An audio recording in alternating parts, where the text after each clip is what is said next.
بسم الله الرحمن الرحيم مادة أفك الصومالي جاي فصل كسيدات عطب كلابات 10 كيسي كوان تحناها 10 هذا نوحو كنقونيا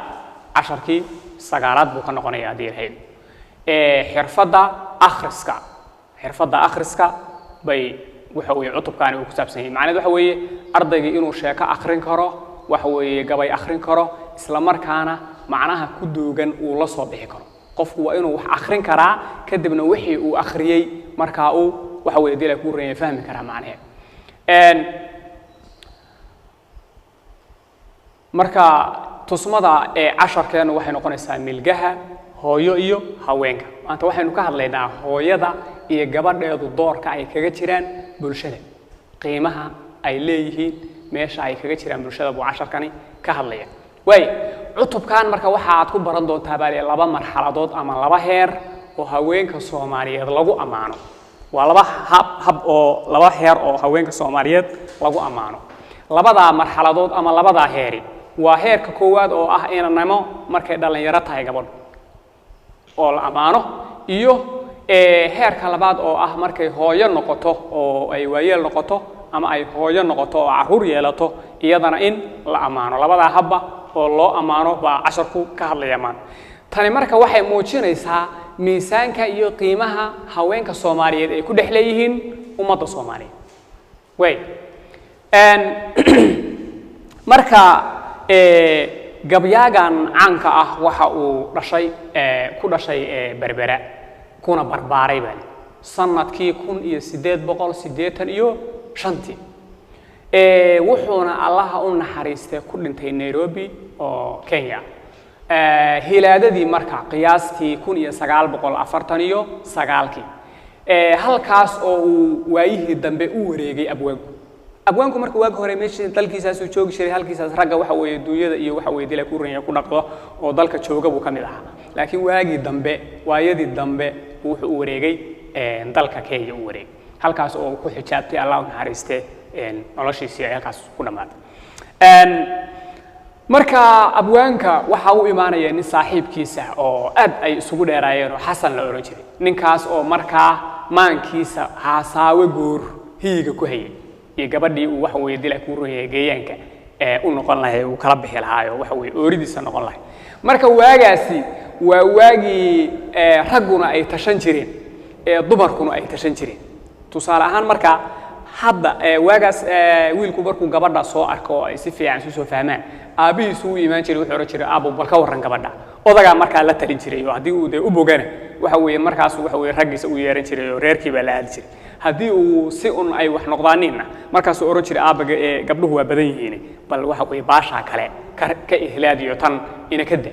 way marka ninkan abwaanka aan saaxiibkiisa u yimi waana la taliyay maanta laakiin hadaad nin la tashato oo inta u timaada tiraawriyo ka waran qofta in adeer qoftaasan wada soconaay wuxuu ku oranayaa war miyo muwaalantaan leey war naftaada daarto ormeesha isaga tagnay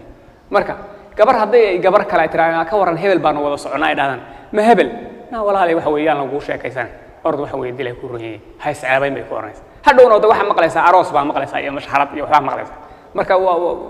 halkaasan ku joojiriyay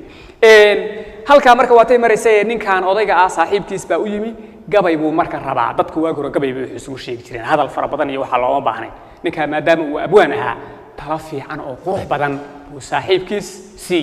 taladaas oo gabay ugu soo gudbiyay wuxuu marka soo qaadanaya gabar uu hadda ka hor geeyiga isagu kula sheekaysan jiray oo aad u wanaagsan way marka ninka odayga gabay isoo ka hoyala hoyala hoyala ayey hoye hoyala hoyala hoyala hoye hoyala hoyala hoyala hoy xasano dhawaaq gabay hadaadiga dhaagugayso haduu guur qalbiga kaaga dhaco dhelimba tahay dhaqan malaahanaga hamidi dhucil noqoto dhulka jiifta lama guursadiyo dhererka qaarkiise hadday dhuuba way tahayna waa raaxo ka dhimane meeshiyo dhalaanimo yartaan anigu dhowray hasha xiriir marka xasanow dhawaaq qabay hadaad iga dhagugayso hadaad iga dhursugayso way hadduu guur qalbiga kaaga dhaco dheelin baa tahay dheelin marka waxay noqonaysaa awrka marka inta reerka aqalka la saaro lagu guuro uu aqalka dhinac u rido marka wuxuu leeyahay marba hadduu guur qalbiga kaaga dhacay socdaal baa kugu jira wiil dhaqaaq baa kugu jiro leeyahay marka dhaqan ma laha naagaha midii dhoocil noqotay eriga marka dhoocil wuxuu sheegayaa qof yani foodley bay ku macneeyaan oo ah qof markaa xilkas aan ahayn oo markaa caqli isku filaansho aan lahayn dadka marka iyagoo waaweyn baa marka qaarkood waxay u dhaqmaaniin si dad yar u dhaqmaan dad yar oo sida dadka waaweyn u fakarayana waa arkaysaa ilaahay caqliga dadka uma simin marka muxuu yiri dhulka jiifta lama guursadiyo dhererka qaarkiisa halkaasna waxa weeye gabadha gaaban buu kala dardaarmayaa wuxuu leeyahay dawaaga hore dadku waxay ahaayeen dad reer guuraaya ma ogtahay oo waxa weeye ninka gaabani inta badan gabar dheer buu geeyaanka ka xulan jiray si reerku goortay guuraan ay awrka waxa weeye ugu rogto ama de aqal baa la dhistaa aragtay dherarkiisa marka aysan dhibaato iyo hadhow inay habla kala wacatahay aysan ugu kalifin qof markaa dheer buu kula talinaya haddana dherarkii oo dhan ma ahay wuxuu leeyahay dherarka qaarkiisna lama rabo markaa gabar meel dhaxaad ah buu kula talinaya wuxuu yiri hadday dhuubo way tahayna waa raaxa ka dhiman buu marka weydaas marka waxay ku macneeyaan caatada ku macneeyaan marka caatada iyadoo kala ah mar waxa la yiraahdaa waa doon neefkaas marna waxa la yiraahdaa waa weyd marna waxa la yiraahdaa waa hayeeshi marka way isdhaama weydu marka aad caata ah buu ka cararaya marka muxuu yiri meeshiyo dhalaanimo yartaan anigu dhowraayay gabadhii uu markaa soo xasuustay berigii ay wada hadli jireen oo waxa weeye aadka u quruxda badnayd marka sifooyinkeedii buu soo qaadanayaa si uu ugu xusho geeyaanka isaguna dildilada gacmaha iyo shanshada dhumucda loo yeelay dhexda madaga dhayaha indhaha dhaban wanaageeda dhuda qoorta iyo faayahay dhudi la soo jeedo dhubad qaadka timahada haldha dhalankii moodeys dhubad qaadka timahada haldha dhalankii moodeysay ered dhuxula iyo sunniyaha dhubulda awaadeeda dhubad wadaacad dhoolaha ilkuhu dhaygagnoo dile markana muxuu yiri dildilada gacmaha iyo shanshada dhumucda loo yeelay marka eriga shanshada ah waa kuubka marka wuxuu leeyahay xarago iyo waxa weey dilay ku reeyay jir dhisnaan bay marka isku darsatay qoftaas wuxuu yiri dhexda madag ah dhaayaha indhaha dhaban wanaageeda quruxdeeda marka wuxuu yiri indhaha uma dhameen kadib madagta marka waxa la yiraahdaa reer hawdku kabriidka iyo taraq ama qarafka doonto u aqoodo waxa weey si lama heli jirin marka laba geed bay soo goyn jireen geedkaasi waxay sameyn jireen marka la isku xurbiyo baa dabka laga dhalin jiray marka labada dhinac bay qoriga u weyn yahay dhaxdana waa u yariyaa marka sida madagtaas oo kale wuxuu leeyahay qoftaas waa inay tahay qof dhex yar marka waa inay tahay bulay wuxuu yiri dhudda qoorta iyo faayaha dhudi la soo jeedo dhudi marka waa gabadha uu jeclaa magaceedii dhudda qoorta iyo faayahaas marka waa quruxdi marka saa u eegto baad gurigaaga xataa aqoon waayaysaa marka qaarkood iyo meeshii arkatay aad baa u wareeraysaa marka waa qurux baa ilaahay u dhammaystiray wuxuu yiri dhubad qaadka timahaad haldhaa dhalankii moodaysid dhubad qaadkaas marka wuxuu noqonayaa dabniinka timuhu ay say ugu daban yihiin gabadhaas wuxuu leeyahay haldhaagana waxa la yiraahdaa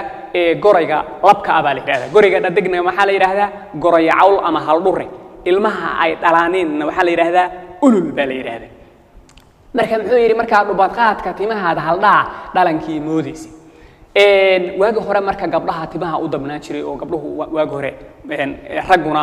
waxay xiran jireen garre iyo guntana la oran jiray marka gabadhuna gareys bay xiran jiray ninka raggaana waxa weeye maawis buu xiran jiray kaliya qaarkiisa hore waa iska qaawanaan jiray go'na waa qaadan jiray marka wuxuu leeyahay waagi hore marka waa la kala garan jiray gabadha waxa weeye dila ku ran yahay gashaantiga iyo qofta marwada ay reerka waxa weeye dila ku ran yahay waa la kala garan jiray hadda laakiin dadku waxa weeye gabadhii heesi jiray waxay tiri cilmigii wax laga bareeyo cirka waa tan loo kacay waxay tiri la caraabi gaajo oo cayr xoolo laga dhaqay marka waxay tiri dadka marka diintii hadda waa bay fahmeen dhaqankii baa la qaatay waxa weeye dila ku ran yahay axaadiistii wax ka barteen marka gabadhu hadda waa xijaaban tahay marka gabadha marwada ay gabadha inaan tahay marka qaarkood markan lama kala saari karo laakiin waayada habkaas loo kala saari jiray way halka marka waatay marisay wuxuu yiri irid dhuxula iyo sunniyaha dhubuc dawaadeed ah dawaada marka ereyga ah wuxuu meesha ugu jiraa awrka qooqan meesha qadaadkiisa ama jeegada ah buu wuxuu ku yeeshaa midab madow marka wuxuu leeyahay gabadha timaheedu wax weeye waa madow iridku waa madow yahay timihu sunniyahana wax weeye waa khad weey aad u madow dhubad wada cad dhoolaha ilku dheegag noo dileen marka wuxuu yiri ilkaheeda iyadoo ilka cadaynayso kala aragto mararka qaarkood waxa soo xusuusanaysa abwaankii kale oo waxa weeye dila ku reer saaxil ahaa iyo keen cali cilma afire wuxuu yiri markii uu jacaylku ku dhacay waatuu yiri soo tilmaamaya wuxuu yiri wuxuu yiri gabar Saafiya Cismaan la yiraahdo marka baa jacayl u galay oo waxa weeye uu maanso ku soo gudbinay markaas wuxuu yiri suuqii banaan iyo marbaad marinka seegay saraawiishi waa iga bateen igu samaysnaaye hadba aniga oo soconayaan soo hinqanaya marka qoftaas marka oo kale qofkii arkay mararka qaar kood waxa weeye aad buu marinka u seegi jiray saddex dhudley dhacliyo dawli dhexir wanaageeda maqfiyada gacmaha lagu dhuftee saqa lagu dheehay dhamideed bamaantay dirays dheegisaaga yeesho ee ay dhabeelnimo qurux dhuuxa ka iftiinto dhugta kabaha iyo laafyahay dhabalu sideys dhugta kabaha iyo laafyahay dhabalu sideyso kolkay socodka dhiif uma dhigtee dhabi sidii liicdo dhugay inaan rakay dhinac ma dhaadhelimaad galaba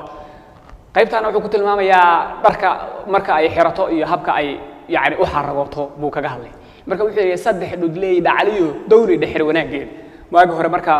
maryaha waxa weeye dalka dumarku ay qaadan jireen iyo qalabka ay xiran jireen iyo ka hadlay maqfiyada gacmaha lagu dhuftee saaqa lagu dheehay maqfiyadaas marka waxay noqonayaan jinjimaha ama siyaaqada hadba ka u taqaanay qalabka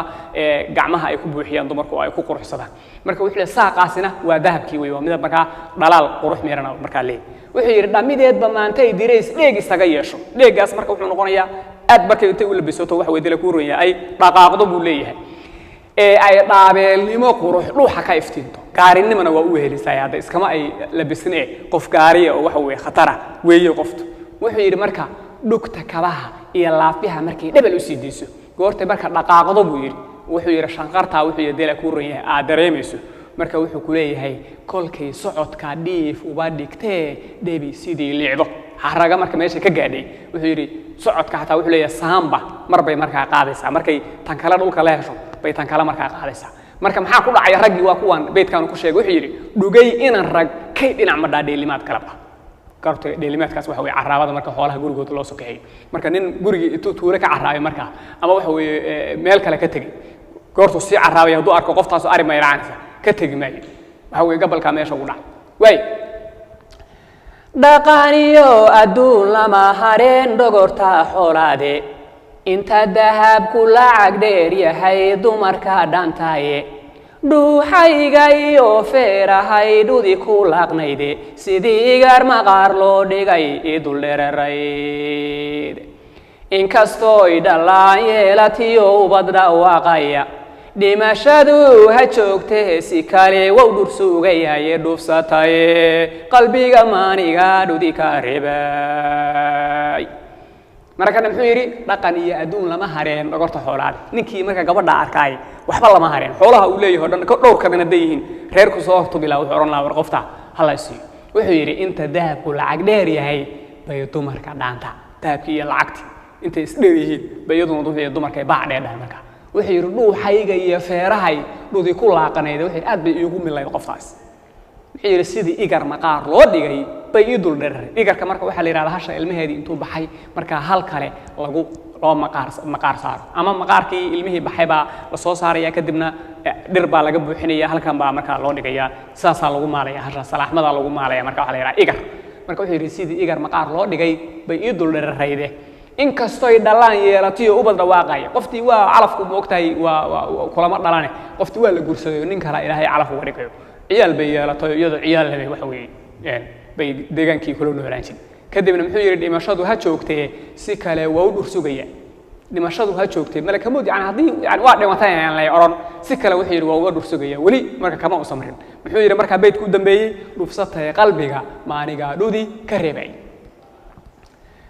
layliga marka casharkuna su'aalahaas buu rabaa ardaygu marka inuu ka jawaabo gabayga inta si fiican u dhuuxdo su'aalaha ka jawaab su'aasha koowaad waxay ku leedahay maxaa gabayaagu ku dhaliilay gabadha gaaban guurkeeda su'aasha labaad waxa la yiri maxaa ninkii dhudi arka ku kalifi lahaa inuu maalkiisa bixiyo tudceem uu abwaanku ku sheegay inay gabadhu aad u jeclay afar sheeg abwaanka curiyay gabayga xagee ku geeriyooday abwaanku su'aasha shanaad su'aasha lixaadna waxa ku leedahay qor tudca aad ka uga heshay ama ku soo jiitay gabayga hada billaah